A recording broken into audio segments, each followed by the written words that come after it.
There is a man somewhere in this tournament who doesn't care who wins. He doesn't have a team. He doesn't have a shirt. He has a spreadsheet and a number that would make your head spin. And the frightening part? FIFA knows he exists. They've always known. The 2026 World Cup is the biggest tournament in football history. 104 matches, 3 countries, and a betting market worth trillions. By the end of this video, you'll understand why that combination has never been more dangerous. Let's start with the numbers. Previous World Cups had 64 games. This one has 104. That's 40 extra matches, 40 extra opportunities, because match fixing doesn't target the final. It never has. Fixers don't chase the games everyone watches. They chase the games nobody remembers. A group stage match. 2 teams already eliminated. A meaningless result on a quiet afternoon. Nobody's watching.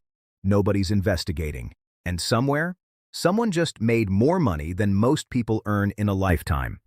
His name is Wilson Raj Perumal. And if you don't know that name, you should. Over the course of a decade, he helped fix international football matches across multiple continents. Not friendlies, not youth tournaments. International matches. He manipulated referees, bribed players, and built a network so sophisticated that investigators compared it to organized crime operations. In one interview, he was asked, "Could you fix a World Cup match?" His answer was simple. Why not? It's possible. Everyone has a price. Not a conspiracy theorist. Not an anonymous source. The man who actually did it. Then came another warning. Chris Eaton, FIFA's former head of security, publicly argued that football's integrity systems were not prepared for a tournament of this scale. And here's the uncomfortable part. Most people imagine match fixing as a suitcase full of cash arriving the night before a game. Reality is quieter than that.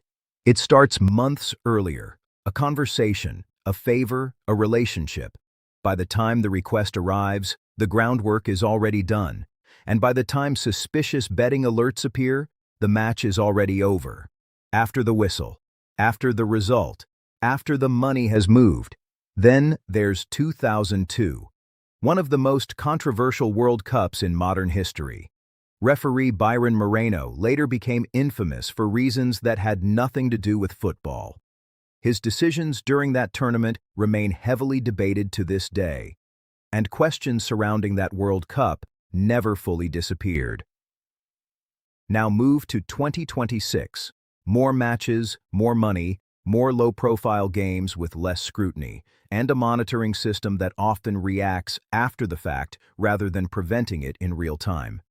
Nobody serious is claiming every match is fixed, but the conditions that make fixing possible have never been bigger. Which leads to one uncomfortable question. Who is responsible for stopping it? Because football has had decades to find an answer. Remember the question from the beginning.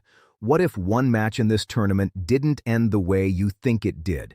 And what if nobody ever proves it? Football deserves better than a system that catches problems after the whistle. The fans deserve better. And if this story made you uncomfortable, good. That's exactly the reaction it should create.